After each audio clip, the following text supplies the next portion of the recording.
വിജേഷ, ഈ യുദ്ധത്തിൻ്റെ പശ്ചാത്തലത്തിൽ ഒരുപാട് ക്ലേശങ്ങൾ ഇപ്പോൾ ഇറാനും ഇസ്രയേലും ആണ് നേരിട്ട് പങ്കെടുത്തെങ്കിലും ലോകം മുഴുവൻ അതിൻ്റെ ബുദ്ധിമുട്ടുകൾ നേരിടേണ്ടി വന്നിട്ടുണ്ട്. പ്രത്യേകിച്ചും വിമാനയാത്രയിൽ യാത്ര ചെയ്തവർക്ക് ഒരുപാട് വിമാനങ്ങൾ യാത്ര റദ്ദാക്കി, ചിലതൊക്കെ മണിക്കൂറുകളോളം വൈകി, ചിലതൊക്കെ പറന്ന് പകുതി എത്തിയിട്ട് തിരിച്ചുപോയി. ഏറെക്കുറെ ഒരു ദുരിതം പിടിച്ച സമയത്തിലൂടെ കടന്നുപോയ പലരുമുണ്ട്. എന്താണ് ഇപ്പോഴത്തെ ഒരു സംഗതി, എന്താണ് അതുമായിട്ട് ബന്ധപ്പെട്ട് എന്താ പറയാനുള്ളത്? ചിലപ്പോൾ നമുക്ക് കൗതുകമായിട്ട് തോന്നാം, രസകരമായിട്ട് തോന്നാം, പക്ഷെ അത് അനുഭവിച്ച ആളുകളുടെ ബുദ്ധിമുട്ട് കൂടി നമ്മൾ മനസ്സിലാക്കേണ്ട ഒരു വാർത്തയാണ്. യു കെയിൽ നിന്ന് സാധാരണഗതിയിൽ ഇന്ത്യയിൽ ഡൽഹിയിലെത്താൻ ഏകദേശം ഒരു 15-20 മണിക്കൂർ യാത്ര ചെയ്താൽ മതി. പക്ഷേ പക്ഷേ ഒരു കുടുംബം യു കെയിൽ നിന്ന് കൊച്ചിയിലെത്താൻ എടുത്ത സമയം എന്ന് പറഞ്ഞാൽ 63 മണിക്കൂറും 45 മിനിറ്റുമാണ്. ഏകദേശം ഒരു 3.5 ദിവസം 4 ദിവസം അല്ലേ? എങ്ങനെയുണ്ടാവും? രസമുണ്ടാവും ഒരു യാത്ര, ഒരു കുടുംബം. ഇപ്പം നമ്മളാണ് അങ്ങനെ യാത്ര ചെയ്യുന്നതെങ്കിൽ നമ്മുടെ ഫീൽ എന്തായിരിക്കും? ഇപ്പോൾ അവിടെ നാട്ടിലുള്ള ആൾക്കാർ ഇങ്ങനെ വിളിച്ചിരിക്കുകയായിരിക്കും അല്ലേ അവരെ, എപ്പോൾ എത്തും എന്നുള്ളത്. വിമാനത്തിൽ പോകുന്നവരെ എങ്ങനെ വിളിച്ചുകൊണ്ടിരിക്കും? അത് ശരിയാണല്ലോ. ശരിക്കും സംഭവിച്ചത് എന്താണെന്നറിയോ? എയർ ഇന്ത്യയുടെ വിമാനമാണ്, അതും എയർ ഇന്ത്യയുടെ വിരലിലേക്ക്. എയർ ഇന്ത്യയുടെ വിമാനം എന്ന് പറയുമ്പോൾ ഇതിന് കൂടുതൽ വിശദീകരണം വേണമെന്നില്ല, ഇത് ഇവർക്ക് പതിവാണ്. പക്ഷേ പറയാം, എയർ ഇന്ത്യയുടെ ഭയമൊക്കെ ഇതിനകത്ത് വരുന്നുണ്ട്. കാരണം ഈ അഹമ്മദാബാദ് അപകടം നടന്നതിന് ശേഷം എയർ ഇന്ത്യയുടെ കുറച്ച് പേടിയുണ്ട് എയർ ഇന്ത്യക്ക് മൊത്തത്തിൽ കാര്യങ്ങൾ കൈകാര്യം ചെയ്തത്. ഇവിടെ സംഭവിച്ചെന്താ വെച്ച് കഴിഞ്ഞാൽ, യു കെന്ന് ഈ വിമാനം ശനിയാഴ്ച രാത്രി UK ടൈം 8:15 അവിടുന്ന് പുറപ്പെട്ടു. രാത്രി അത് ശരിക്കും പറഞ്ഞു കഴിഞ്ഞാൽ ഡൽഹിയിൽ പിറ്റേ ദിവസം ഇന്ത്യൻ സമയം 10:55 രാവിലെ എത്തേണ്ടതാണ്. പക്ഷേ ഈ വിമാനം സൗദിയുടെ മുകളിൽ പറക്കുന്ന സമയത്ത് ആരോ ഒരാൾ ശുചിമുറിയിൽ പോയപ്പം അവിടെ ഒരു ടിഷ്യൂ പേപ്പറിൽ ഇങ്ങനെ എഴുതി വെച്ചിട്ടുണ്ട്, ഈ വിമാനത്തിൽ ബോംബ് വെച്ചിട്ടുണ്ട്. ഉറപ്പായിട്ടും അതൊരു മലയാളിയായിരിക്കും. ഈ ബാത്റൂം കലാപരിപാടികളൊക്കെ മലയാളികളുടെ ഒരു ആസ്ഥാന ഏർപ്പാടാണല്ലോ. പ്രത്യേകിച്ച് ഫോൺ നമ്പരൊക്കെ എഴുതി വെക്കും, ബന്ധപ്പെടുക മറ്റു പല ആവശ്യങ്ങൾക്ക് വേണ്ടിയിട്ട്. ഏതാണാണേലും അവനും പെട്ടു. ഇത് അവരുടെ ക്യാബിൻ ക്രൂ കണ്ടു. വേഗം അപ്പം തന്നെ ബന്ധപ്പെട്ട് അവരോട് പറഞ്ഞു വിമാനം അടിയന്തരമായിട്ട് ലാൻഡ് ചെയ്യേണ്ടി വന്നു. റിയാദിൽ വിമാനം ലാൻഡ് ചെയ്തു. ഇവരെ അവിടെ വെച്ചിരിക്കുന്ന ലഗേജ് പോലും എടുക്കാൻ സമ്മതിക്കാതെ പെട്ടെന്ന് ഇവാക്യുവേറ്റ് ചെയ്യിപ്പിച്ചു. അതിൻ്റെ അകത്ത് ബോംബുണ്ടെന്ന് പറഞ്ഞു കഴിഞ്ഞാൽ പിന്നെ എല്ലാം പരിശോധിക്കാണ്ട് പറ്റില്ല. ഇവാക്യുവേറ്റ് ചെയ്ത് ഇവരെ വൈകുന്നേരം വരെ ടെർമിനലിലിരുത്തി. വിമാനമെല്ലാം പരിശോധിച്ച ശേഷം ഇവരെ വൈകുന്നേരമായപ്പോൾ ഹോട്ടൽ മുറിയിലേക്ക് മാറ്റി. പിറ്റേ ദിവസം രാവിലെ 5 മണിക്ക് വിമാനം ഡൽഹിക്ക് പുറപ്പെടുമെന്ന് പറഞ്ഞിട്ട് ഇവരെ വീണ്ടും വിമാനത്താവളത്തിലേക്ക് കൊണ്ടുവന്നു. വിമാനത്താവളത്തിൽ എത്തിയപ്പോൾ പറഞ്ഞു, ഈ കൊണ്ടുവന്ന ലഗേജുകളെല്ലാം തുറന്ന് പരിശോധിക്കണം. എല്ലാ ലഗേജുകളും തുറന്ന് പരിശോധിച്ചതിന് ശേഷം മാത്രമേ ഈ വിമാനം ഇവിടുന്ന് പുറപ്പെടാൻ പറ്റൂ. സ്വാഭാവികമായിട്ട് വീണ്ടും മണിക്കൂറുകളോളം വൈകി. ആ വിമാനം ഡൽഹിയിലെത്തിയത് രാത്രി 7:10. അത് ശരി. രാത്രി 7:10 വിമാനം എത്തി. അതായത് രാവിലെ 10 വരെക്കോട് എത്തിയത് രാത്രി 7:10 അടുത്ത ദിവസം. അത് ശരി. അവിടെ വിമാനം 7:10 എത്തി. സ്വാഭാവികമായിട്ട് ഈ വിമാനം ഇവർക്ക് കണക്ഷൻ ഫ്ലൈറ്റാണ് അവിടുന്ന് കൊച്ചിയിലേക്ക് എയർ ഇന്ത്യയുടെ. അത് 8:10 ഫ്ലൈറ്റാണ്. 7:10 ഇവരെത്തി. ഇതിൻ്റെ ചെക്കിങ്ങും മറ്റു കാര്യങ്ങളൊക്കെ കഴിഞ്ഞപ്പോഴേക്കും ആ വിമാനം പോയി. 8:10 വിമാനം പോയി. വീണ്ടും എയർ ഇന്ത്യ ഇവർക്ക് ഡൽഹിയിൽ താമസ സൗകര്യം ഒരുക്കുന്നു കൊച്ചിയിലേക്കുള്ള യാത്രക്കാർക്ക്. അടുത്ത ദിവസം ഇതേപോലെ രാവിലെ 5 മണിക്ക് വരുന്നു. എയർ ഇന്ത്യക്ക് വിമാനത്തിൽ കയറ്റി വിടുന്നു. ആ വിമാനം 8:10 കൊച്ചിയിൽ ലാൻഡ് ചെയ്യേണ്ടതാണ്. 8:10 വിമാനം കൊച്ചിയിൽ വരികയും ചെയ്തു. പക്ഷേ നെടുമ്പാശ്ശേരി എയർപോർട്ടിൻ്റെ മേളിൽ ഇങ്ങനെ കിടന്ന് കറങ്ങിയിട്ട് വിമാനത്തിന് ഇറങ്ങാൻ പറ്റിയില്ല. കാലാവസ്ഥ പ്രശ്നം കാരണം. ഇവിടെ മഴയും കാറ്റും ഒക്കെ ആണല്ലോ. മാത്രമല്ല എയർ ഇന്ത്യ ആണ് ഒരു മൊത്തത്തിലൊരു പേടി അവർക്ക് ഉണ്ട്. ഇപ്പോൾ നേരെ വിമാനം എടുക്കാൻ തയ്യാറാകില്ല. നേരെ പോയി ബാംഗ്ലൂരേക്ക്.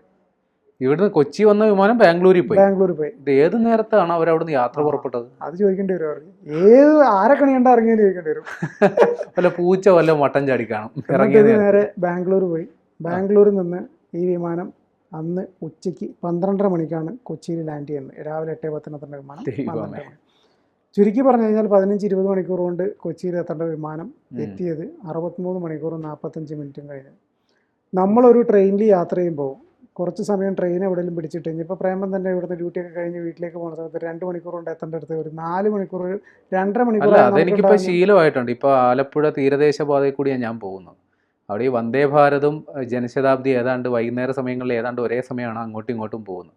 അപ്പോൾ മറ്റ് ട്രെയിനുകളെല്ലാം ഇതിൻ്റെ ഇരകളാകുകയാണ്. ഇപ്പോൾ പാസഞ്ചർ ട്രെയിനാണ് ഏറ്റവും സ്ഥിരം വേട്ടമൃഗം പാസഞ്ചർ ട്രെയിനുകളാണ്. ഒന്നെങ്കിൽ കുമ്പളങ്ങിയിൽ, അല്ലെങ്കിൽ തുറവൂർ, അതും അല്ലെങ്കിൽ മാരാരിക്കുളത്ത്.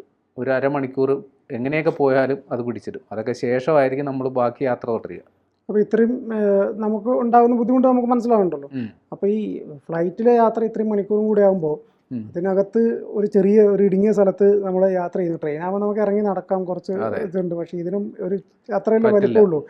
അപ്പോൾ അത്തരത്തിലുള്ള ബുദ്ധിമുട്ടുകൾ അനുഭവിക്കുന്ന ആളുകളാണ് ഇപ്പോൾ ഫ്ലൈറ്റ് യാത്ര. നമ്മൾ ഏറെ അതായത് MG ശ്രീകുമാർ ഈ അപകടം നടന്ന സമയത്ത് MG ശ്രീകുമാർ ഇട്ടൊരു ഫേസ്ബുക്ക് പോസ്റ്റ് ഉണ്ട്. അദ്ദേഹത്തിന് ഈ പാട്ടുകാരനായതുകൊണ്ട് തന്നെ ഒരുപാട് വേദികളിൽ പോകേണ്ടി വരും, പല രാജ്യങ്ങളിൽ പോകേണ്ടി വരും. അപ്പോൾ വിമാനയാത്രകൾ നമുക്ക് ഒഴിവാക്കാൻ പറ്റാത്തൊരു സംഗതി അദ്ദേഹത്തെ സംബന്ധിച്ച്.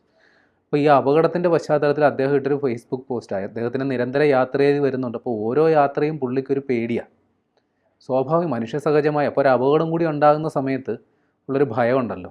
അപ്പോൾ ഈ അപകടം നടന്നതിൻ്റെ അടുത്ത ദിവസമായിരിക്കും ഇവർ യാത്ര പുറപ്പെട്ടത്. എത്ര തവണ അവർ ടേക്ക് ഓഫ് ചെയ്തിട്ടുണ്ടാവും, എത്ര തവണ അവർ ലാൻഡ് ചെയ്തിട്ടുണ്ടാവും. അപ്പോഴൊക്കെ അവർ ദൈവത്തെ വിളിച്ച് പ്രാർത്ഥിക്കുകയായിരിക്കും, ദൈവമേ ഇതെപ്പോൾ കഴിയും എന്നുള്ളത്. അല്ല, ഈ അഹമ്മദാബാദ് അപകടത്തിൻ്റെ ഭീകരത മനസ്സിലാക്കി ഏതൊരാളും ഇപ്പോൾ വിമാനം കാണുമ്പം പേടിക്കുന്ന അവസ്ഥയിലേക്ക് ഉറപ്പായിട്ടും.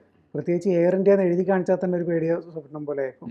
എയർ ഇന്ത്യ ഒരു കാലഘട്ടത്തിൽ സെൻട്രൽ ഗവൺമെൻറ്റിൻ്റെ നിയന്ത്രണത്തിലായിരുന്ന സമയത്ത് വളരെ മോശം സർവീസ് ആയിരുന്നു പറഞ്ഞിട്ട് ഭയങ്കര പരാതികളുണ്ടായിരുന്നു. അതിനുശേഷം ടാറ്റ ഏറ്റെടുത്ത് കുറച്ച് നന്നാക്കി കൊണ്ടുവന്ന് ഏകദേശം ഈ ഒരു പരുവത്തിലെത്തിച്ചതാണ്. അതിങ്ങനെയും പോയി. വിമാനയാത്ര ശരിക്കും പറഞ്ഞു കഴിഞ്ഞാൽ ഒരു സുരക്ഷിത യാത്രയായിട്ട് ഇപ്പോൾ ആളുകൾ കരുതുന്നുണ്ടോ? അല്ല, വിമാനയാത്രയെക്കുറിച്ച് സുരക്ഷിതത്വത്തെക്കാൾ അപ്പുറം നമ്മൾ ഒരുപാട് സമയലാഭം താരതമ്യേന, അതായത് മറ്റു ഗതാഗത മാർഗങ്ങളെ അപേക്ഷിച്ച് താരതമ്യേന അപകടങ്ങൾ ആവർത്തിക്കപ്പെടാത്ത ഒരു മാധ്യമം എന്ന നിലയിലാണ് വിമാനയാത്രകളെ നമ്മൾ ആശ്രയിച്ചുകൊണ്ടിരുന്നത്. പക്ഷേ ഒരു അപകടം ഉണ്ടായി കഴിയുമ്പോൾ നമ്മുടെ മനസ്സ് എന്ന് പറയുന്നത് നമ്മുടെ നിയന്ത്രണത്തിന് നിൽക്കില്ലല്ലോ. നമ്മുടെ ആ ഭയം നമ്മളെ ഇങ്ങനെ വേട്ടയാടിക്കൊണ്ടിരിക്കും. അപ്പോൾ അത് ഒരു പ്രശ്നം തന്നെയാണ്. അതിൻ്റെ ഇടയിൽ ഇമാതിരി കുരുക്കും കൂടി ആകുമ്പോൾ കുനിമേ കുരു എന്ന് പറയുന്നവരുള്ള അവസ്ഥയായിരിക്കും. നമ്മൾ വല്ലാണ്ട് ടെൻഷനാകും. കാര്യം നിരന്തരമായി വിമാനത്തിൽ കയറുക ഇറങ്ങുക. പോരാത്തതിന് എയർ ഇന്ത്യയും കൂടി. മറ്റു വിമാന കമ്പനി ആയിരുന്നെങ്കിൽ അങ്ങനെയെങ്കിലും പറഞ്ഞ് ആശ്വസിക്കാമായിരുന്നു. ഇപ്പോൾ എയർ ഇന്ത്യയും കൂടി ആയത് കാരണം മലയാളികളല്ലേ ഇവർ മൂവാറ്റുപുഴ സ്വദേശികളാണ്. അപ്പോൾ മൂവാറ്റുപുഴക്കാർക്ക് ജിജോ ഡാനിയലും ബിന്ദുവും അവരുടെ മകൻ ജോവാനും. അപ്പോൾ ജിജോ ഡാനിയലിൻ്റെ ടൈം ബെസ്റ്റ് ടൈമായിരുന്നു. ശരിക്കും പറഞ്ഞു കഴിഞ്ഞാൽ വിമാനയാത്ര ഒരു റേമൻ സൂചിപ്പിച്ചതുപോലെ തന്നെ സുരക്ഷിത യാത്ര സമയലാഭം ആണ്. ഇതൊരു 1.5 സമയലാഭമായി പോയി. 64 മണിക്കൂർ വിമാനത്തിൽ, 3 ദിവസം വിമാനത്തിൽ. എന്തൊരവസ്ഥയാണ് ഒരു മനുഷ്യൻ്റെ. അല്ല, പറയാമല്ലോ, ഞങ്ങൾ ഇത്രയും നേരം വിമാനത്തിലാണ് ചെലവഴിച്ചതെന്ന് പറയാമല്ലോ നാട്ടിൽ വന്നിട്ട്. ശരിക്ക് നമ്മുടെ ഈ അതല്ല ബിജേഷ, ഇതിപ്പോൾ ഈ നമ്മുടെ വിമാനത്തിൽ ഇങ്ങനെ വൈകിക്കഴിഞ്ഞാൽ ഈ സാധാരണ ഈ ഉപഭോക്തൃ തർക്കപരിഹാര കോടതി ഇത്തരം കാര്യങ്ങളിലൊക്കെ ഇടപെടാറുണ്ടല്ലോ. അങ്ങനെ കേസിന് പോയാൽ വല്ല പ്രയോജനം കിട്ടുമോ? കേസിന് പോയ പ്രയോജനം കിട്ടും.